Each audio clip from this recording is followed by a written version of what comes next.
आज उत्तर प्रदेश इन्वेस्टमेंट का एक ड्रीम डेस्टिनेशन बनकर के उभरा है। देश और दुनिया का हर इन्वेस्टर आज यूपी के अंदर निवेश करने का इच्छुक दिखाई देता है। ये माहौल वैसे नहीं बनता है, इसके लिए प्रयास करने पड़ते हैं, उसके लिए विशेष अभियान चलाने पड़ते हैं। कानून का राज वास्तविक धरातल पर दिखाई दे, इसका एहसास कराना होता है। पॉलिसीज बनानी पड़ती है, अलग अलग सेक्टर से जुड़ी हुई पॉलिसी के लिए सिंगल विंडो की जो परिकल्पना है उसको साकार करना पड़ता है। किसी इन्वेस्टर को समस्या नहीं होनी चाहिए।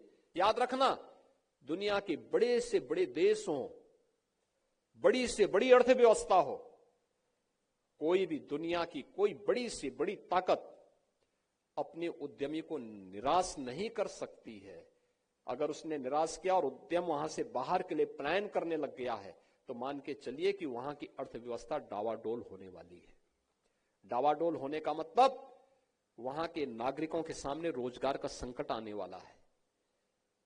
नारे लुभावने लगते हैं कि हमारी मांगे पूरी हो चाहे जो मजबूरी हो, लेकिन इसके दुष्परिणाम भी हमने भुगते हैं। इसका सबसे बड़ा दुष्परिणाम तो आपके कानपुर में है। कानपुर को याद करिए, आज से 40 साल पहले कानपुर देश के 4 महानगरों में गिनती होती थी। कानपुर की 4 महानगरों में गिनती होती थी।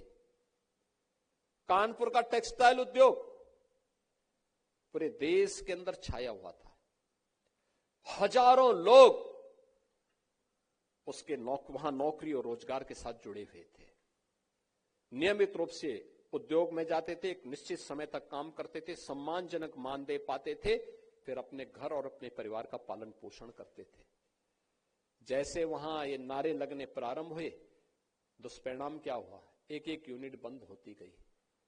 कानपुर का टेक्सटाइल बंद हो गया, चौपट हो गया, और अंततः क्या हुआ?